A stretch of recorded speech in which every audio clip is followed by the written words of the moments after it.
Good afternoon and welcome to Big Data, What's Happening to Information About You. Brought to you as part of Knowledge Week by Melbourne Conversations, the City of Melbourne's free program of public forums in association with future leaders. We have four terrific speakers for you, two big data specialists who can tell us what big data really is, analytics expert David McCloskey and economist Nicholas Groan, and two big data non-specialists who've been pondering the ways in which big data might impact on different aspects of society. Cities researcher Jane Frances Kelly and businessman Peter Yates. And I'll introduce them to you more fully as they come to speak. Now at this point I had contemplated bursting into song. But since I haven't sung in public since playing Oliver Twist in the High School Musical in Year 8, I'm going to spare you. Instead I'll recite. You say tomato, I say tomato. You say big data, I say big data. Tomato, tomato, big data, let's call the whole thing off. Now, with apologies to George and Ira Gershwin, that seemed like a good place to start. Not because I want us to get fixated on pronunciation, but because there are some people who would like to call off the whole big data thing, concerned that it amounts to another unprecedented level of intrusion into our private lives, a giant scheme to monitor our every activity and to turn a buck out of it. But it's a bit too late for that, I think, to call the whole thing off. The digital horses have well and truly bolted and there's not much chance of closing the stable door. The allure and convenience of the internet and search engines and mobile phones and social media and credit cards and so on means that whether we like it or not, we leave a daily data trail that can provide useful information, particularly when it's agglomerated. The massive increase in capacity and rapidly falling price of digital storage and computing power also means that we can process those huge stores of information in new and exciting ways. And when it comes to privacy, the reality is, I think, more complex and more interesting than the fear that someone might be trying to steal your personal information or second-guess your purchasing preferences. As the name suggests, what makes big data valuable is not so much the detail of one individual, but the overall patterns of social behaviour that can be revealed when that individual information is summed together. Sometimes big data will be commercially valuable, but that may also mean that companies are able to deliver better targeted, higher quality services that we truly want. At other times, big data will not have an obvious commercial use, but it could have enormous social value. For example, it might provide us with better insights into the relationship between consumption patterns and chronic illnesses, so enabling new and more effective preventative health strategies. The question for big data, I think, the big question for big data is, what do we do with it? And who owns it? I'm not going to attempt to define what we should or shouldn't do with big data, what big data is or is not. I'm going to leave that to the experts, like our first speaker, who's carved out a unique career in business analytics and geospatial analysis over 20 years, successfully founding and developing businesses that provide high-quality information services to blue-chip clients in a wide range of industries. David McCloskey is a partner with Deloitte Analytics and the founder of Pathfinder Solutions. And he has a real love of what data can do and is recognised industry-wide for his innovation and ingenuity, vision and impact. Please welcome David McCloskey.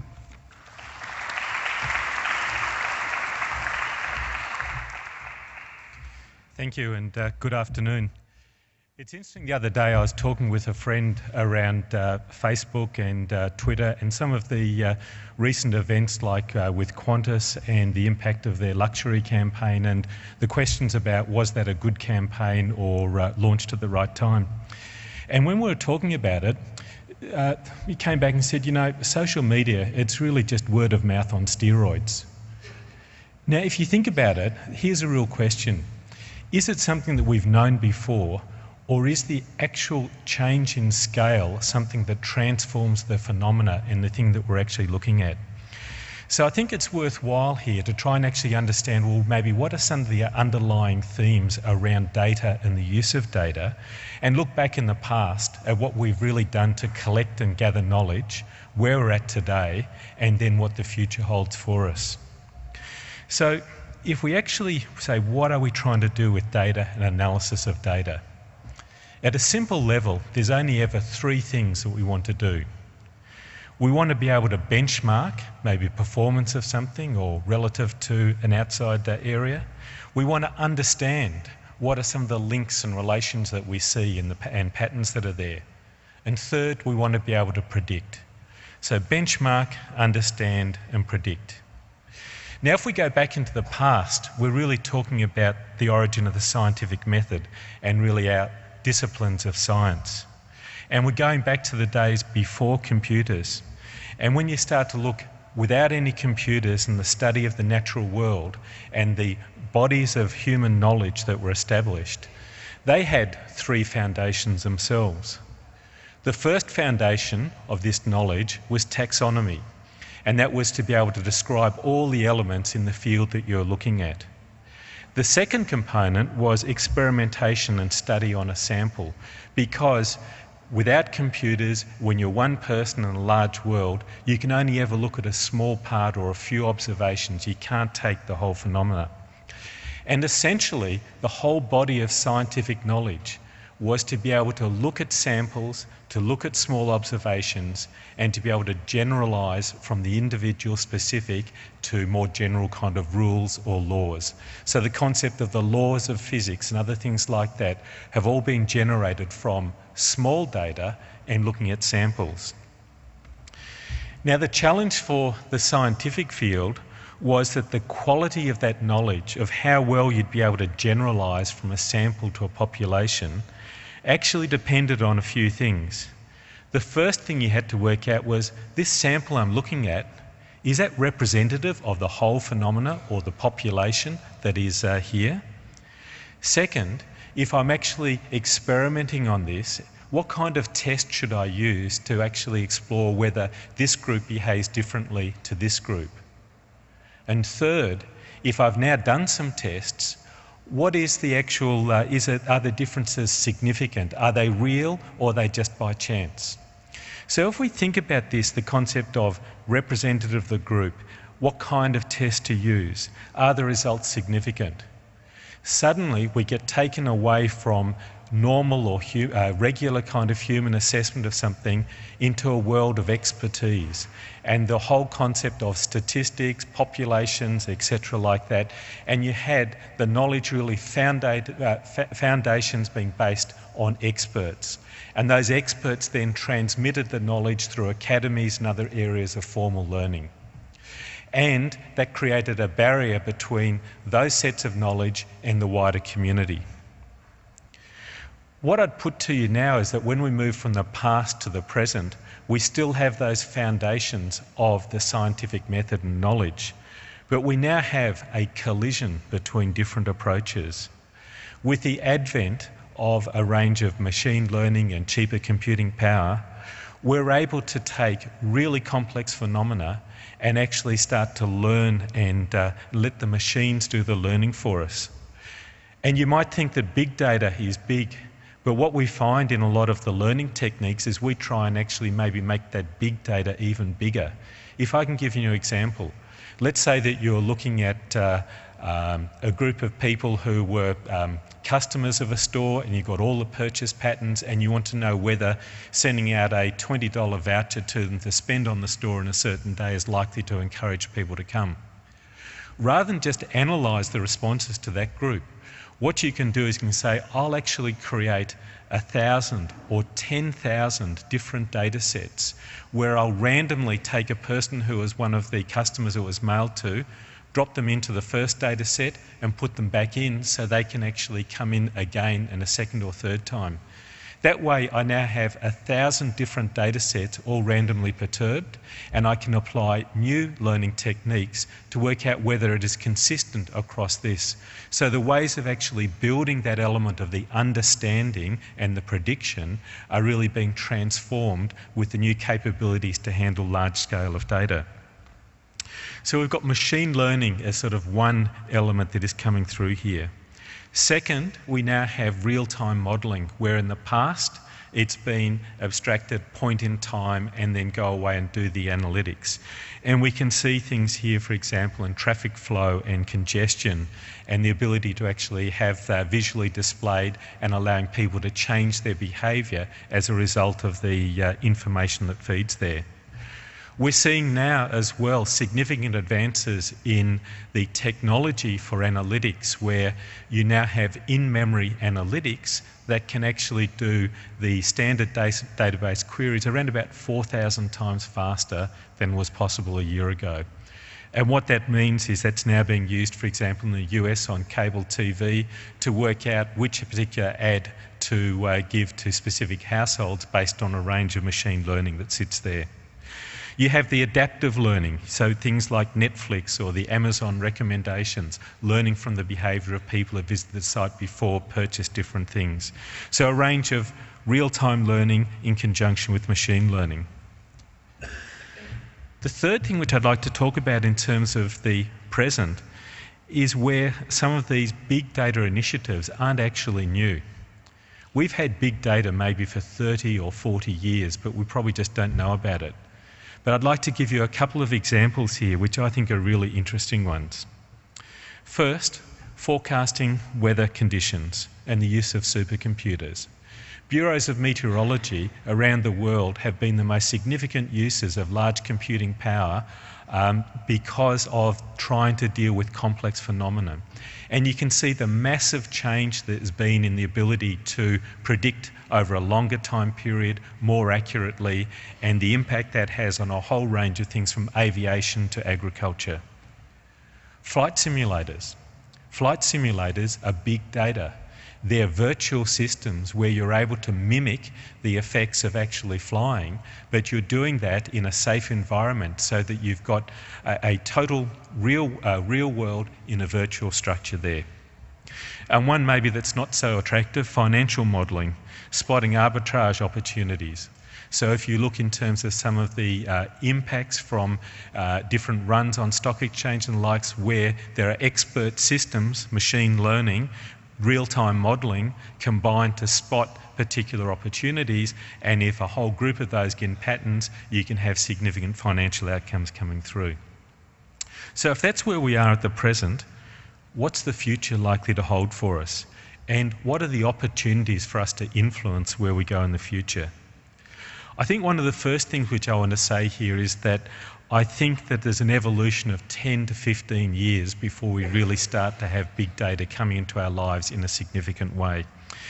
And what I mean by that is that the elements that are involved in big data actually involve instrumentation of existing systems, and I'll explain what that means in a moment.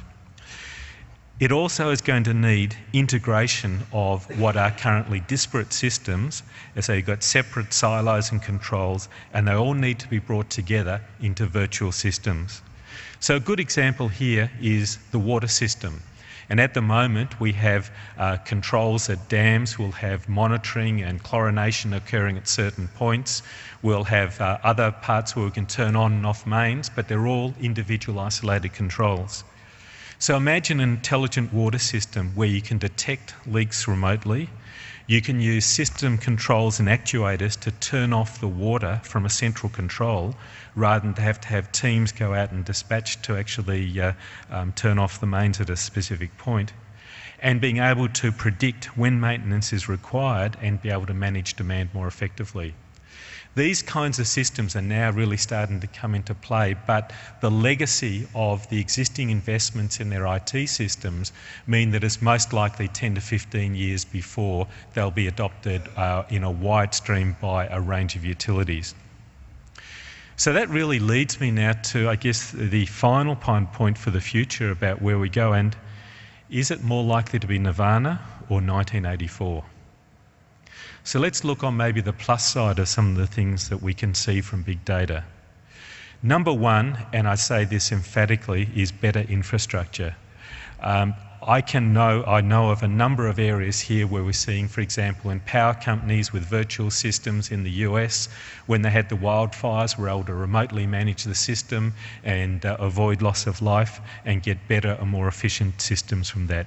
So absolutely better infrastructure, whether that's energy, utilities, transport, etc.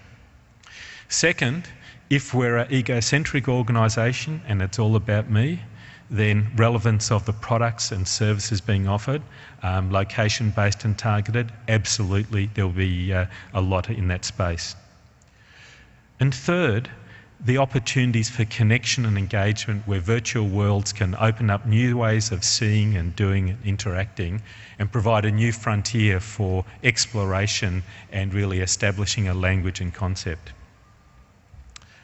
On the other side of the coin, one of the potential issues around more data is we end up with information asymmetry. And what that means is that we can shift the balance of power in relationship, which can result in price optimisation by suppliers. In other words, individual people have to pay more up to the point that they're just willing to pay. And insights from big data may become proprietary or private knowledge. And so we create a new rich and poor, which can be a paradox because as more data becomes public, more knowledge becomes private and proprietary. Second, in terms of surveillance, monitoring and control, there's a fine line between security and freedom. It's great to have systems in airports with facial recognition that can protect us from terrorism and the like, but the fundamental changes to the balance in public and private lives can lead to changes if that's misused. Think back to the 1930s, Nazi Germany, totalitarianism, the requirement of families to report on other family members who didn't toe the line. Think about how this data can, if it's not appropriately used, be subject to bad controls and surveillance. The third one, and the final one, which I'd posit as a real challenge or thing to think about, is the concept of the power of forgetting. And I'd actually put to you that the ability to forget and to let go allows for human renewal and for people to move on. And permanent digital footprints can freeze perceptions and developments at specific points in time, and that can make it difficult to unlearn and adapt. And what we need to recognise here is that as social creatures, as we change the environment, we change ourselves. And so that there'll be adaptation of the individual to the new environment, and the challenge that these potentially place to the psychological stress of losing the opportunity to forget is one that we need to take in mind. Thank you.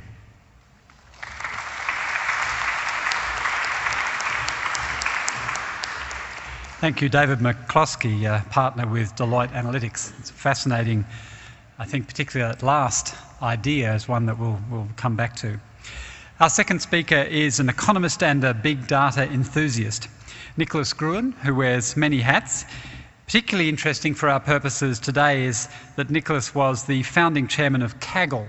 That's an online platform that runs global data crunching competitions. For example, one of the current contests on Kaggle invites statisticians, mathematicians, techno-specialists and others to number crunch historical health claims data in order to identify patients who will be admitted to hospital in the next 12 months. So it's a very interesting idea. Nicholas is also CEO of Lateral Economics, the chairman of Peach Discount Mortgage Broking, and he's a former ministerial advisor. He's done a lot of consulting to government, and he was also the chair of the Gov 2.0 task force. That was a task force a couple of years ago looking at online engagement between government agencies and the public. Nicholas is also a prolific columnist, blogger and tweeter. In fact, I think he runs to a different clock to the rest of us because he seems to have more hours in the day. Nicholas Groan.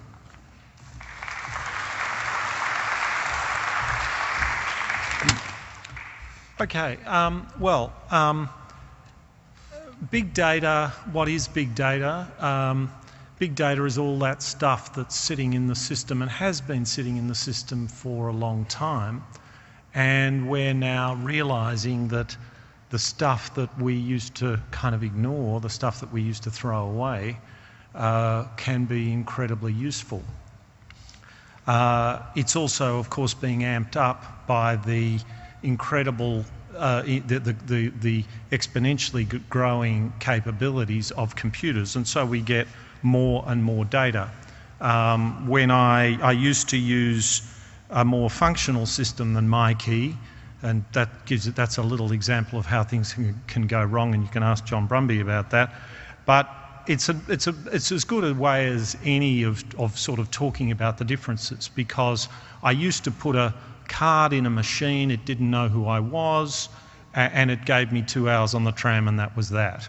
Now I tell the tram who I am, it knows how much credit I've got, it knows where I'm going if somebody wants to ask, and there is a vast amount of data. A vast amount of data that is generated and is not expensive to hang on to.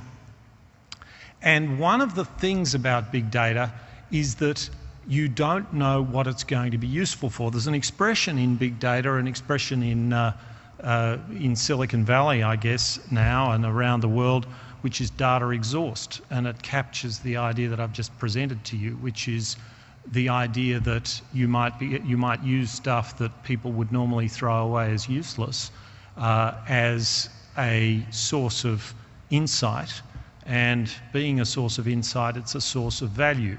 Entire businesses are built on data exhaust. Twitter, which has not, I believe, turned a profit yet, is still capitalised at well over $1 billion and doesn't quite know how it's going to make money, but the data exhaust is massively valuable. The data exhaust is all those tweets and what we can get out of them when we put them through various filters to work out what people are thinking and saying and so on. Google wanted to map in real time the movement of traffic on roads because it thought that would be useful to people who consulted Google Maps. The Department of the Road Traffic Authority, not in this state, didn't think it would be good to let Google have its data. It didn't somehow, it sort of thought it was the RTA's data. So Google worked out another way of doing it. They got people to say that they were okay, enough people in the city involved to say that they were okay with Google using data about their mobile phones to work out how fast they were travelling. And so Google, in that scenario, can immediately identify where there are traffic jams and so on, and you can see how socially worthwhile that is. And so there are a bunch of kind of important implications of that.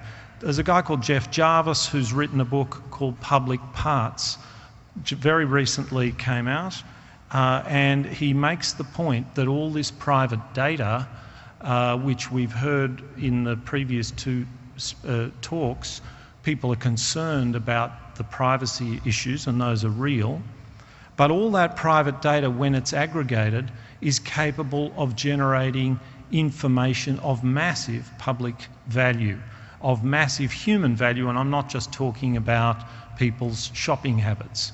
I'm talking about working out what particular kinds of teaching techniques might work well with people with Asperger's syndrome or dyslexia or any of a number of things which existing privacy regimes prevent us from digging into data, comparing one bit of data with another bit of data and getting answers to those sorts of questions. So one of the things about big data is that we have this huge opportunity to generate a new public good, a public good which can help us make the world a better place, and we therefore need, in our thinking about protecting people's privacy, which is also important, to keep that very much in mind, because there are ways of protecting people's privacy that don't get in the way of generating that value, and there are ways of protecting people's privacy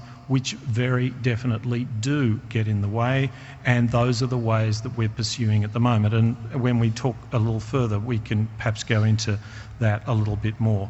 But a key here is to remember that data is free. Data, once it's been created, doesn't cost anything to use again and again and again. And so it has serendipitous possibilities. There are ways in which we can use it, link it up with this bit of data that we maybe didn't even have when we collected that bit of data about teaching methods in the 1960s. So a lot of our privacy regimes are built around acquiring very specific permissions from people. Those permissions are, you have to specify what you're going to use the data for. And what if you don't know all the things you're going to use the data for? Whereas I think what we should be thinking about is what are the mischiefs, what are the problems that data collectors and people who handle data are going to be required to take into account as they handle that data, because we need to require them to protect people's privacy. That's a very different proposition from saying that all of the ways in which you were ever going to use data have to be disclosed to the person that you got the data from. So let me also just tell you a story about Kaggle, because Kaggle is just just generates stories. Every time we run a competition, we get great stories out of it, and it's a great way to just sort of get your mind around some of the extraordinary things that are happening and some of the extraordinary possibilities. So Kaggle crowdsources data analytics. Well, what the hell does that mean? Well, you got a bit of an insight into it from what Peter said. But let me give you an example of a competition we ran very early on. An academic approached us and he said, I have a data set. The data set tells us about hundreds of patients with HIV. It has their genetic characteristics and it tells you how sick they got over a period of time. What we want to do is we want to build a model which will predict which of these markers make a difference and how sick we can expect people to get from one week to another. So what we did was we hosted all that data on our website. We said what we wanted an algorithm to do and how we would judge a good algorithm, how we would tell one algorithm was better than another algorithm, which is that it made better predictions. We put it up on our website and we started a competition to build that algorithm. The best data algorithm in the previous 4 years in the academic literature, when people have been concentrating on this, had a 70% accuracy. Within a week and a half, somebody had got that accuracy to 70.8%, and within 2 months, when the competition closed, that same person was back in the lead at 77% accuracy. You can imagine that that could be really concrete lives saved, dollars saved, better healthcare for people.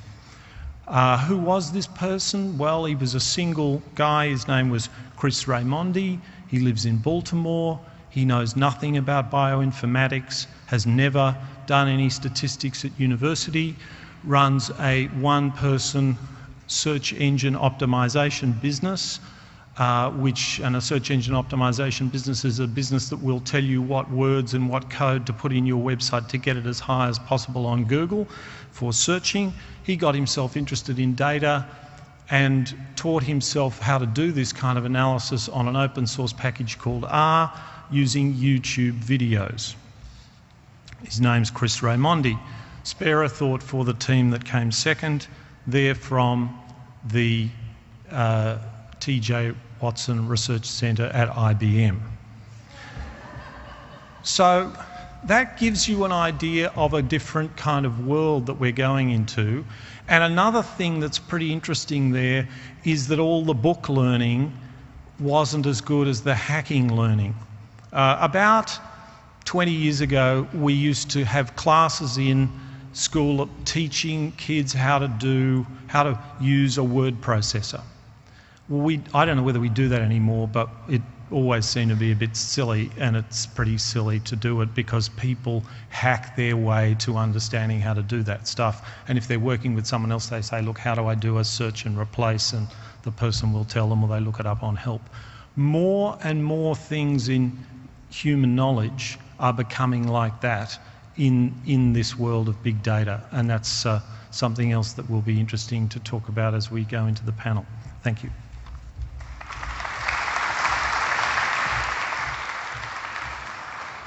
Thank you very much, Nicholas Groan from Lateral Economics. In Australia, most of us live in cities. We're one of the most urbanised nations on earth. So if we do want to improve our society, build a more prosperous, fairer, better connected, more sustainable Australia, cities are where this is going to have to happen. Can big data help in that enterprise? Our next speaker has been putting her mind to that question. Jane Frances-Kelly is a policy strategist who's led cabinet-level work for the UK, Queensland, Victorian and Commonwealth governments.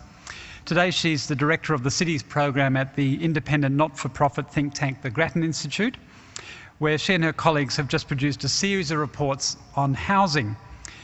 And in those reports they exploded the myth that all Australians want to live in fully detached houses.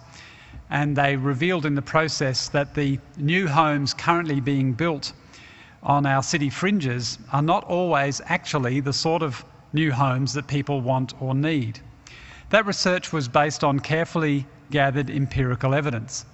And let's face it, if, as someone famous once said, without data, you're just another person with an opinion. So please welcome Jane Frances-Kelly to talk about what big data might tell us about cities.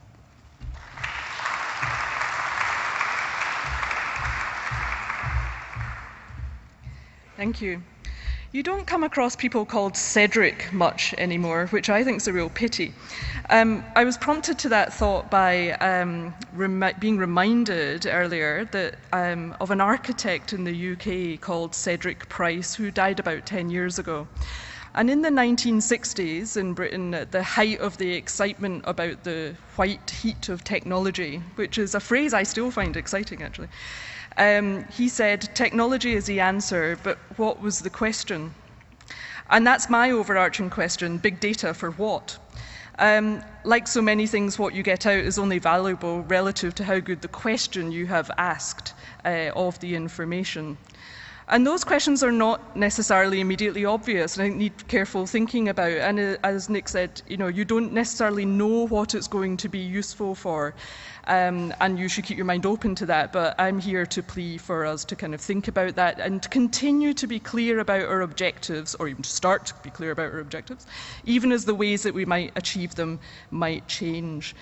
And the reason I emphasise this is it can be exciting when there are new methods and possibilities, but it's possible in the midst of that excitement to get it kind of really quite wrong, like Rand did in the 60s and 70s in New York, where they used large data sets to advise the New York administration that they could close down fire stations in areas where there were quite a lot of fires, that this wouldn't make any difference to the response times. And let's just say that a lot of the South Bronx burnt down. They got it really wrong. There was a book written about this by a guy called Joe Flood last year, and The Atlantic magazine interviewed him, and I was really struck by one of the things he said in that. He said, I think there are a lot of ways to define good managers. We have a tendency to think of good managers as self-assured efficiency experts with an Ivy League MBA, a McKinsey pedigree, and a hard drive full of charts, graphs, and regression analyses. Some good managers are like this, but sometimes a great manager is a gruff fire captain who speaks in expletive-laced Brooklynese. And I think that kind of talks about the importance of experience and common sense and all of those things as we explore the potential of using these big data sets to understand complex questions. I guess another famous example is the changes to decision making that there has been around automated trading decisions that have hugely increased volatility. And I'm reminded of what Lord Adair Turner in the UK said, who's the head of the Financial Services Authority, when he kind of took a look at what had happened in financial innovation in the City of London, and he basically pronounced there to have been no social value in any of it. But having sounded that note of caution, I would like to move on to what are undoubtedly the enormous opportunities. In cities, data for what? Well, that means kind of asking what matters in cities. And at Grattan, we differentiate ourselves, not just in that most people have heard of The Economist and most people haven't heard of Grattan around the world, but the Economist Livability Index says that what matters in cities is, the things that go into the methodology of their index. But it's really aimed at a very particular group of residents within the city, those who are highly globally mobile, in fact, highly educated, professional kind of elite. And actually, we think that what matters in cities is the needs of all of its residents, and indeed all of their needs. And some of those needs are material, so shelter, income, and so on. But as we're social creatures, many of those needs are also psychological, so autonomy, for connection, social relatedness. And I think that big data has a lot of opportunities for us to find out more about our needs, which are being met and which aren't, and whose needs are being met and whose aren't. And mobility and social connection are two really kind of interesting examples there. We're going to be able to find out things much faster and much easier than we've ever been able to observe people's lives in detail in close to real time, how we navigate and use the city, where we're actually congregating, what might work better.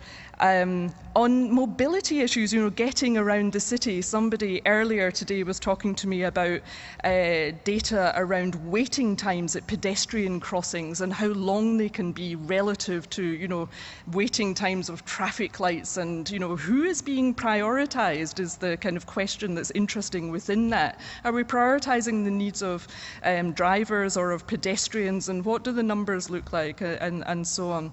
How we're actually using buildings. Are the institutions in those buildings what we thought they were? I heard somebody talking about the experience that the State Library of Queensland has had with Wi-Fi. They have free Wi-Fi all through the building. And I actually personally have used it to do my tax returns twice. As I've been sort of doing bits of work in Brisbane and, have a few hours between meetings, I would go to the library because I'm originally Scottish and they've got air conditioning and that's very good. But also they have Wi-Fi and, I go there and kind of do work. What they found, because they were kind of, that leaves the sort of big data digital footprints of what people were doing. They were kind of taking a look at what the source country of the websites that people were most frequently going to, and they would project up a kind of a word map of that onto the wall at the library, which told a completely different story about the people within the building and what they were doing and what was important to them. And a lot of those countries were Southeast Asian countries, which tells a different story about Brisbane and about its relationship to other kind of parts of our region. They found that people were using the library, like physically, very differently to what they expected. There was weird corners where people were congregating and they were going, why are they congregating over there? They got Arup to come in and do a Wi-Fi signal strength mapping. There's presumably a technical term for it, and found that it was to do with Wi-Fi strength. And so they started to kind of think about how they, could design the building differently. It completely changed their idea of what a library is for and what using a library means, and all of those things. It also, because it was a 24-hour free Wi-Fi service, sort of transformed the way that the space around the library, even when it was closed, was being used, because there would be people there at 3 and 4 in the morning just like tapping away on their computers. Suddenly it felt like a safer place to be going, past in the wee hours, as it were. So, that's really interesting. Ethnographic research about other kinds of behaviours and social connection, how we find and catch up with each other, and where there are so many richer feedback loops that there will be able to be between policy and delivery, between the intention and what actually happens. So much policy is based on assumptions. Peter mentioned one big assumption that we've been interrogating this year about that all Australians want to live in detached houses. There's so many sort of policy decisions are based on a lack of information because we just haven't had it, and so on. So you can just test all of those things and move to a more prototype kind of approach to doing policy, seeing how people react to them, what's unexpected about that, who's reacting in what way, tinkering around and changing until it works better. So this really has the potential to make those who run cities, to the extent that anyone does, much better stewards of the place. So there is lots to be cautious of. The rules around privacy and ownership are important and should be carefully developed, but I'm looking forward to this. Thanks.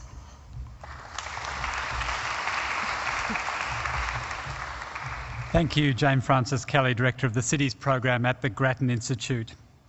And I'll note that my local library, when it's closed, you see people sitting on the window ledge, and that's with their laptops for exactly the same reason. They're accessing the free Wi-Fi that someone hasn't turned off overnight. Our final speaker this evening is Peter Yates, AM. He's a leading business figure with a strong commitment to public service and civic engagement. After a successful career in investment banking and in the media as the CEO of Publishing and Broadcasting Limited, Peter Yates is now chairman of a range of different companies, or on the board of a number of companies, including a carbon fund in China. He also brings his business and management experience to bear in a range of other roles outside the corporate sector. Chairman of the Royal Institution of Australia, for example, and the Australian Science Media Centre, Faculty of Business and Economics at the University of Melbourne, and he sits on the board of a number of other institutions. Please welcome Peter Yates.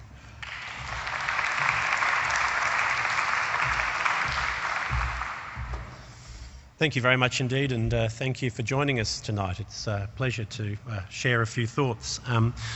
Just the big data issue that I'd like to start with is my own experience, which is my name is Yates. And therefore I've learned over a long time frame that unless there is a Jung or a Zachariah in the class, I have the challenge of commenting last. So my big data experience has been I've always had to comment last. So on the one hand, I've had time to enjoy listening to all the great ideas and material of those preceding me, and I've really enjoyed what I've heard so far. On the other hand, the challenge is that often the best response or ideas have been made, and accordingly, I've regularly had the experience of being required to come up with something which is either on the spot or from the left field. So I'm going to do my best tonight. So let me just make a couple of comments on this. Big data is an economy-transforming technological breakthrough, capable of delivering a new wave of productivity growth and value added to our national wealth. This is to quote the May 2011 McKinsey Productivity Institute report on big data, and it's definitely worthwhile reading. Using big data will become a key basis of competition for existing companies and will create new competitors who are able to attract employees that have critical skills for a big data world. So big data is in fact a new major productivity tool. Maybe it's a tool we've needed here in Australia. After all, our productivity growth is declining. We have a serious problem nationally of our failure for growth and productivity, and here we have in front of us this great tool called big data. It's also a huge source of competitive advantage and a significant source of employment growth. The McKinsey report identified how many people are going to need to be employed in the big data industry. So those of you who are studying econometrics or statistics or anything like that at your universities, frankly, you have got if you thought your sort of skill set was limited occasionally to actuarial work or to insurance work, no, not at all. We are about to have this big data industry, and it is going to be an employment boom.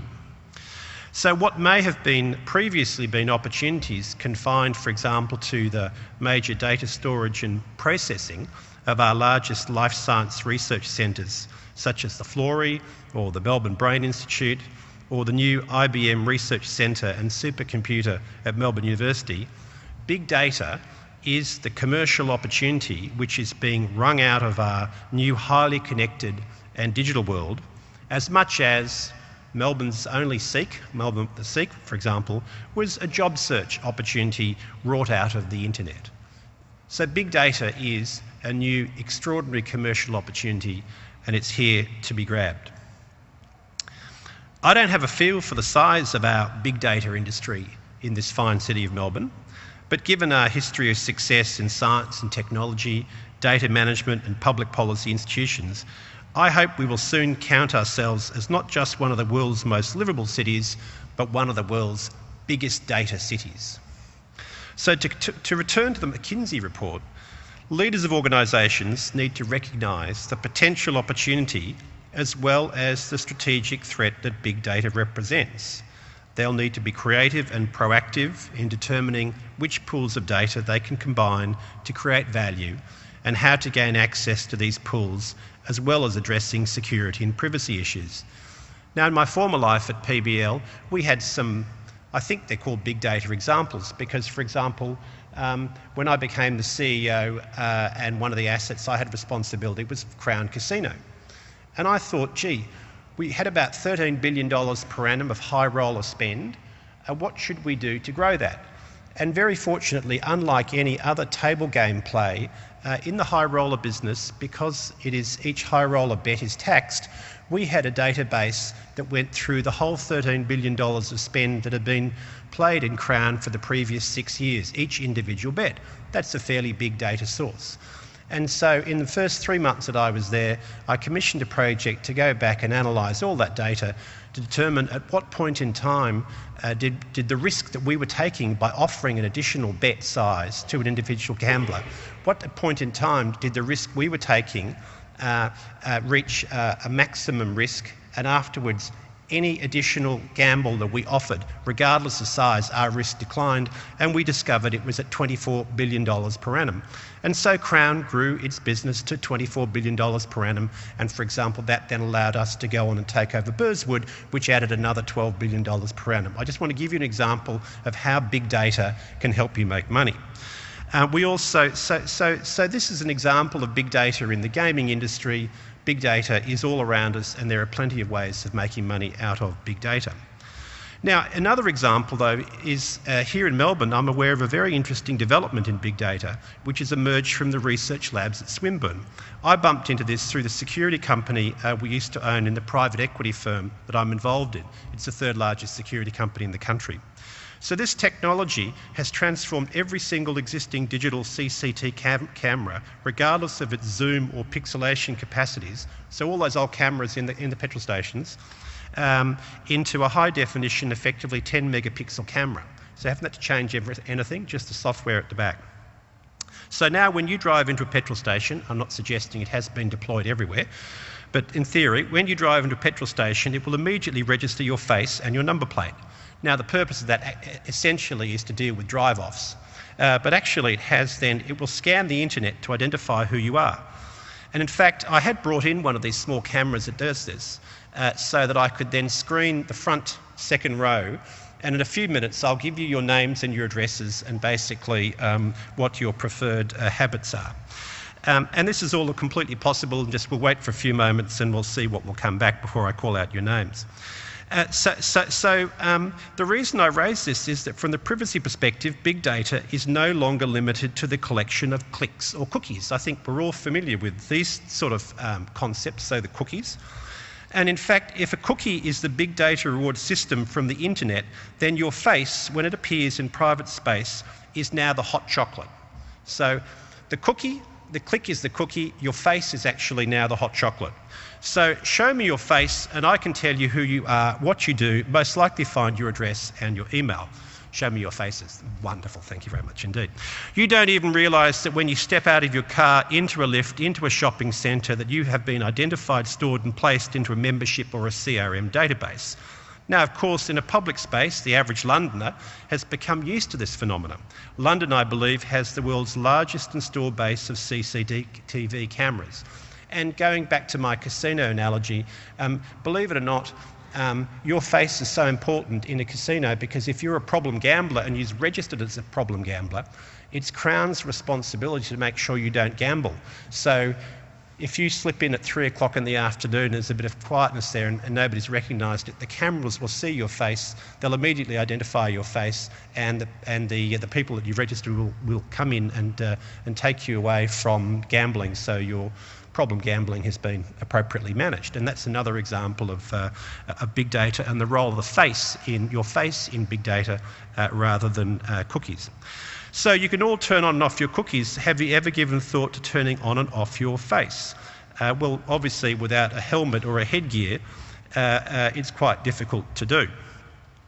So the point about this is to juxtapose the huge opportunity that we have as a business, the huge opportunity we have from productivity growth from big data, with the challenges that we have that have been talked about. So the privacy issues, whether it be the cookie or the hot chocolate of your face, how do we meld those together? I don't have an answer for that, and there's a lot of different people trying to debate that around the world, but I just think it's important to understand very clearly what the upsides are and what the downsides are of big data. But I like Melbourne, and Melbourne is a wonderful city, and Victoria is a wonderful state, and this is the Melbourne Conversations. So what I'd like to put out there is that what we should do is we should put on our to-do list is to make sure that Melbourne is the #1 big data city.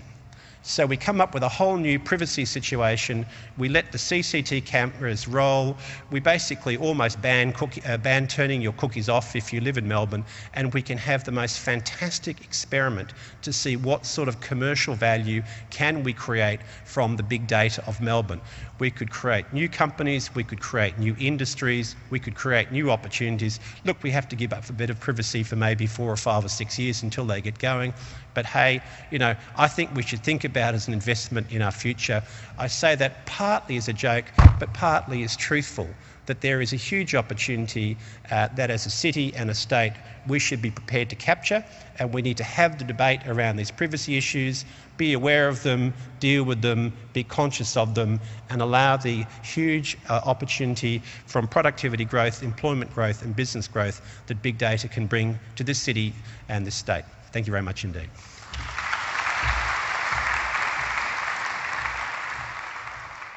Thank you very much.